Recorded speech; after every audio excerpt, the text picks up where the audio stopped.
Magandang umaga po, Kapitan Ruda. Kumusta po kayo? Eto, patuloy pa rin sa pag-ayos ng lugar natin. Saan punta mo? Sa unahan lang po. Mauna na po ako sa inyo. Sige.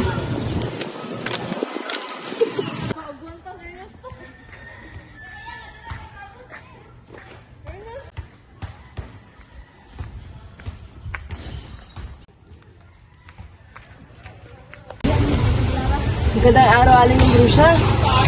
Naku, ang bigat po ng dala-dala nyo. Tulungan ko na po kayo. Naku, ang bait mo talaga, Lino. Pwede na kailangan. Maraming salamat.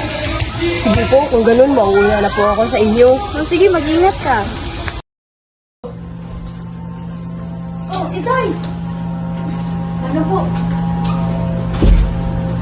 Kumusta na yung pag-aaral mo, anak? Ayos na naman po, Itay. Halika, sa sila, tutulungan kita magluto. Sige po.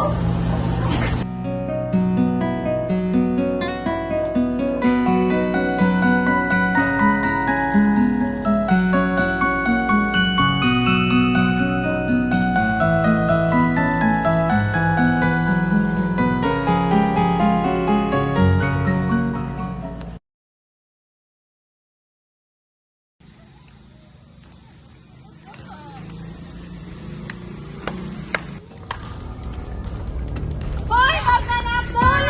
Yung bag ko! Yung bag ko yan! Yung bag ko!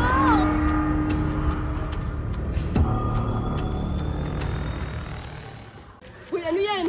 Huwag ka matala!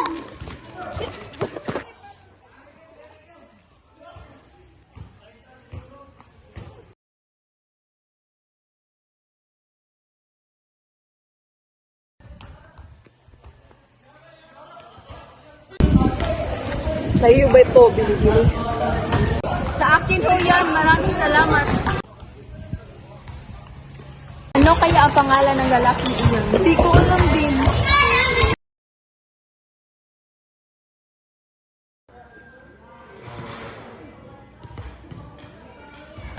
Padre Amando, nahuli na po yung kumuha ng bag ni Didimiling Sanchez. Sige, pagpatuloy mo lang mabuting gawain ng isang kapitan. Maaari ko bang malaman kung sino ang tumulong? Si Lino Rivera po, napakamabuting tao talaga ni Lino.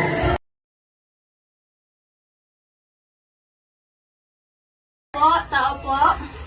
Sino po sila? Dito po ba nakatira si Lino Rivera? Opo, tatay ko po yun. Itay! Itay! May naghahanap po sa'yo, Itay. Sino ba yan, anak? Hindi ko din po alam. Ano ba yun, binibini? Nais ko pong magpasalamat sa iyong kabutihang ginawa. Walang ano man yun, binibini, nagabala pa kayo.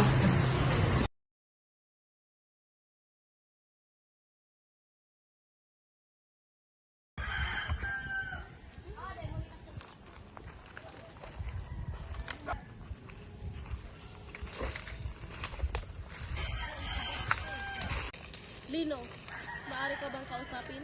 Ano po ba yan, Itay? Ano po ba inyo kailangan?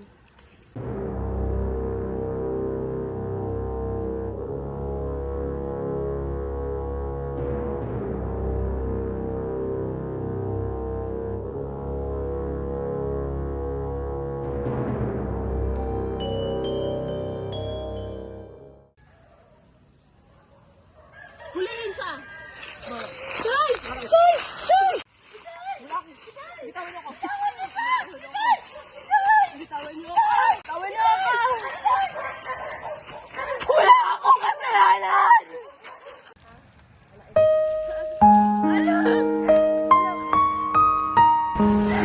Anak! Huwag kang mag-alala.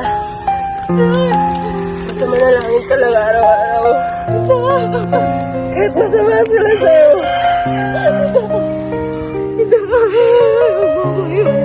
Anak. Basta gagi mong tandaan, maging mabuting tao ka lang. Kahit masama sila sa'yo.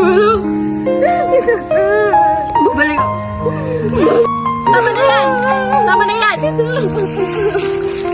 Ikaw! Bakit ang sama ng mundo? Walang kasalanan ng aking ita!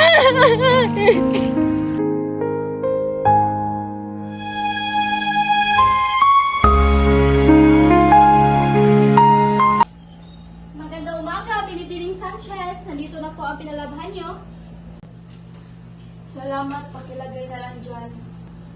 Okay lang po ba kayo para namumutla ako? Huwag kang mag-alala, okay lang ako. Huwag niyo pong pabayaan yung sarili. Paano naman po si Ernesto? Huwag kang mag-alala, okay na talaga ako.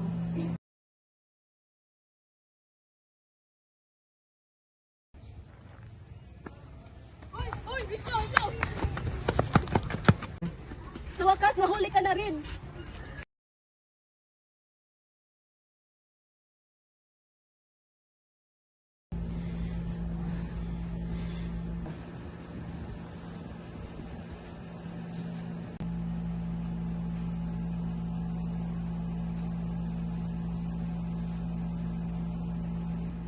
Malubhana ang sakit ni Binibining Sanchez.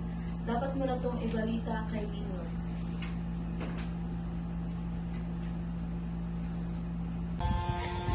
Nino! May masama akong balita. Si Binibining Sanchez, kailangan mo putahan. Bakit? Basta, pampahan mo na lang.